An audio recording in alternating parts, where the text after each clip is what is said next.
Bonjour à vous, amis airsofters, airsofteuses, c'est Raziel68260. Alors j'espère que vous allez bien. Aujourd'hui, je vais vous présenter le Blazer R93 LR-S1 de chez King Arms. Alors celui-ci m'a été prêté par mon collègue Roux, que je remercie. Donc merci Roux du prêt de cette réplique. Alors on va voir un petit peu ses caractéristiques, on va voir ses dimensions. Alors pour ses dimensions, il fait 1150 mm.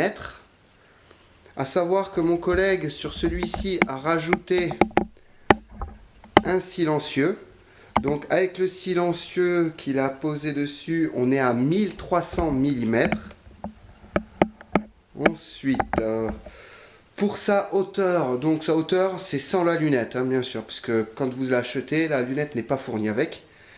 Donc c'est d'environ, parce que bon, ça n'a pas été vraiment évident sur cette réplique à prendre la hauteur, 200 mm. Et une largeur, donc au plus large, on est ici, on est à 110 mm. Son poids, toujours pareil, sans lunettes, on est à 3,06 kg. Alors la particularité de ce sniper, puisque c'est un sniper bolt action, c'est que c'est une culasse linéaire.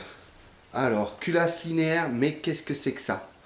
Tout simplement, ce n'est pas comme sur les traditionnels L96 ou autres. Lorsqu'on veut armer celui-ci, on n'a pas besoin de relever, il suffit de tirer droit, tout simplement. Voilà, et on ramène. Là, on est opérationnel. Voilà. Hop. Alors, maintenant, on a son chargeur. Alors, son petit chargeur qui est en ABS. Donc, les billes se mettent ici grâce au BB loader, puisqu'il y a un BB loader de fourni dans le pack.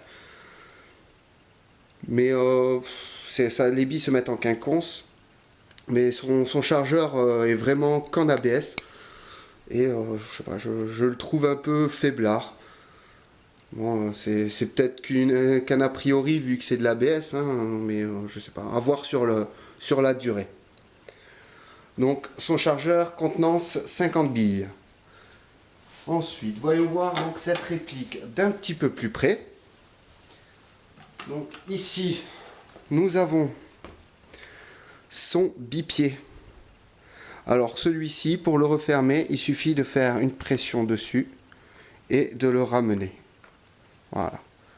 Donc là, comme ça. Et c'est pareil pour le défaire. Et on a la possibilité de le régler en hauteur en appuyant ici et en décalant. Tout simplement. Voilà. Hop. Alors, par contre, c'est pas évident comme ça. Voilà. Juste même en tirant, ça se met en place.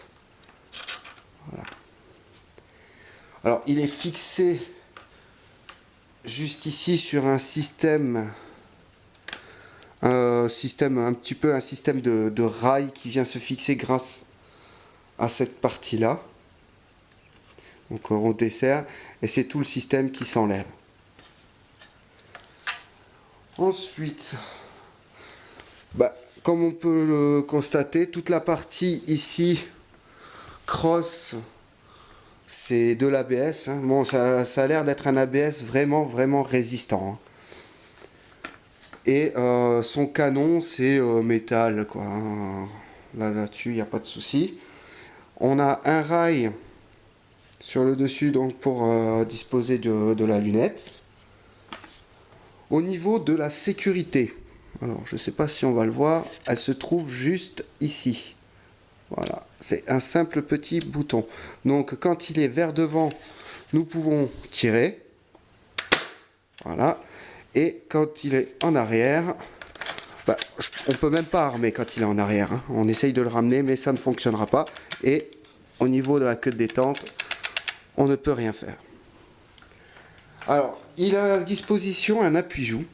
Alors, la particularité de celui-ci, c'est qu'il a été monté à l'envers, mais pas parce que on s'est trompé, mais ça a été vraiment fait exprès, puisque lorsqu'il a été monté en arrière, correctement, et qu'on tirait la culasse, on butait. Donc on n'avait pas la possibilité d'armer correctement, on se faisait chier quoi. Par contre, si on met celui-ci dans le bon sens, mais qu'on le baisse complètement, là oui, il n'y a pas de problème. Parce que bah, oui, l'appui-joue est réglable en hauteur, seulement en hauteur, grâce à ces deux petites vis qui se trouvent juste ici. Donc on règle la hauteur. On peut le décaler un petit peu aussi grâce aux vis qui se trouvent juste en dessous ici. Et celle qui est juste à côté. Ensuite, nous avons à disposition, alors voilà, pour nous hein, en tant qu'airsofter, ça ne nous sert pas vraiment à grand chose. Mais pour stabiliser à l'arrière, nous avons cette partie là.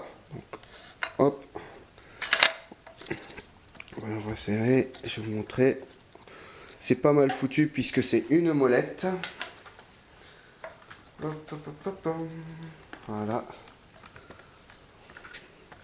Donc voilà, il s'agit d'une molette. Donc c'est vraiment facile à attraper. Si on veut le desserrer, on desserre un petit peu. Hop.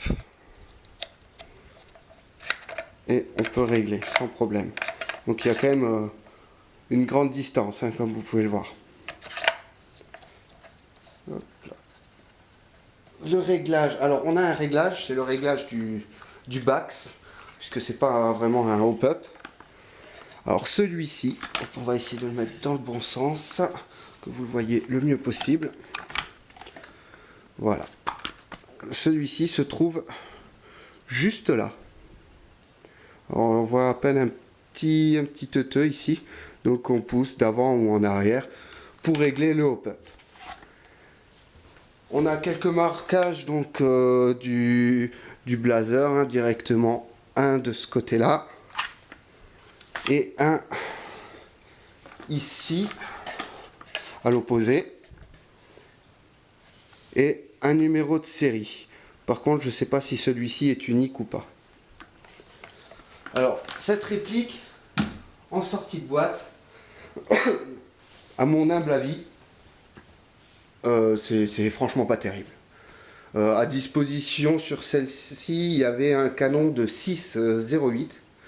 Donc pour un sniper, voilà, c'est largement plus que moyen. On a beaucoup de pièces en plastique, dont la trigger qui est en plastique. On a le guide ressort qui est en plastique, le piston, bon c'est un plastique aussi. C'est vrai que c'est pas terrible quoi. Le hop-up, bon bah c'est un joint hop-up sorti d'usine, donc si vous le changez, vous aurez que du mieux. De toute façon là-dessus, il y a aucun souci. Et voilà, ouais, le joint hop-up, on peut avoir un bon comme un mauvais, hein. Ça c'est le risque quand c'est fait en série. Hein. Maintenant, mon collègue, lui, ne l'a pas utilisé en sortie de boîte, puisque bah, justement, un canon, déjà, rien qu'au moins changer le canon, parce que je conseillerais changer le canon et le joint hop-up, et puis prévoir de changer au moins la trigger qui est en plastique, parce que bah, ça va péter en un rien de temps. Au bout de quelques billes, bah, vous aurez des éclats, ça sera foutu. Donc mon collègue, lui, a déjà fait vraiment un bon petit truc dessus. Hein. Il a mis bon, bah, un canon de 6,01, un piston et un guide ressort métal. Une nouvelle tête de piston pour son étanchéité, bien sûr. Qu'est-ce qu'il a changé encore? Le cylindre en titane. Un joint hop-up Mad Bull bleu 60 degrés. Alors, il a mis aussi des barrel spacers. Alors, qu'est-ce que c'est? En fait, ça ressemble un peu à des rondelles un petit peu plus larges quand même, qui viennent caler le canon interne. Alors je vous mettrai une petite photo, je sais pas, par ici ou par là. On verra. Ou peut-être des deux côtés, tiens, pour le fun. J'en étais où? Donc oui, les barrels, donc c'est pour caler le canon interne. Il a acheté donc un adaptateur de silencieux, puisque le canon interne qu'il a mis est plus grand. Donc ça dépasse un petit peu et c'est pour ça qu'il a rajouté donc un silencieux sur celui-ci et puis la lunette et une trigger box en métal. Donc après qu'est-ce qu'on a? Bah, la mise en place, ah oui j'ai oublié de vous montrer la mise en place du chargeur. Alors le chargeur vient juste ici. Alors en dessous, hein, comme sur la plupart des répliques, il vient juste ici. Hop, si je ne me mets pas bien. Voilà. Alors la particularité, on va pouvoir voir que la tête du chargeur va passer juste ici. Hop, voilà. Et pour l'extraction, il y a un petit bouton qui se trouve juste là. Alors je sais pas, voilà, on va le voir peut-être mieux ici. Il suffit de faire pression dessus et ça extrait le chargeur. Bon, le bouton pression me paraît un petit peu faiblard aussi. Alors se méfier, pas qu'il casse, parce que ça reste qu'un bout de plastique. Maintenant, bon, bah ça doit pas être ce qu'il y a de plus cher à remplacer non plus. Mais bon, on n'est pas là pour... on veut des choses solides. Donc bah là, je ne sais pas, je n'avais pas la sortie de boîte, combien de FPS il faisait.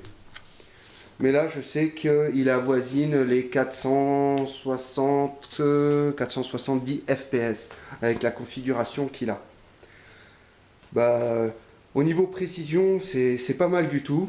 Cependant, il a un petit souci, c'est que bah, une fois qu'il l'a réglé, il se dérègle très facilement. Alors, est-ce que c'est la lunette qui se dérègle? Est-ce que c'est le système BAX qui foire un petit peu quand on le trinque-balle en bagnole? Ça, seul lui pourrait vraiment me le dire à ce niveau-là. Pour l'instant, bah, il sait juste qu'il l'avait super bien réglé avant la dernière partie, et puis que quand il s'est mis à jouer avec, et ben, ça a foiré, c'était pas génial. Enfin bon, ça... Je pense que c'est plus une question de manipulation quand on le déplace en voiture. Il faut faire attention surtout au niveau des lunettes, parce que ça se dérègle très facilement. Donc sinon, j'espère que cette vidéo vous aura plu. C'est une réplique vraiment pas commune, qui a un look vraiment sympathique. Maintenant, bon, ça plaît ou ça plaît pas, hein, bien sûr. Mais ça change un petit peu de tous nos snipers qu'on voit habituellement. Moi j'apprécie. Bon, le silencieux, j'aurais vu quelque chose d'un petit peu plus petit parce que c'est déjà une réplique qui est assez longue. Mais après, c'est toujours pareil, c'est une question de goût. Donc, ben, je vous dis à ma prochaine vidéo qui sortira au courant de la semaine prochaine. Ça sera la vidéo spéciale pour les 200 abonnés. Puisque ben, je vais faire une vidéo de partie de mon OP de ce week-end. En espérant que cette fois-ci, rien ne foire. Donc je vous dis à bientôt. Allez, bye bye tout le monde.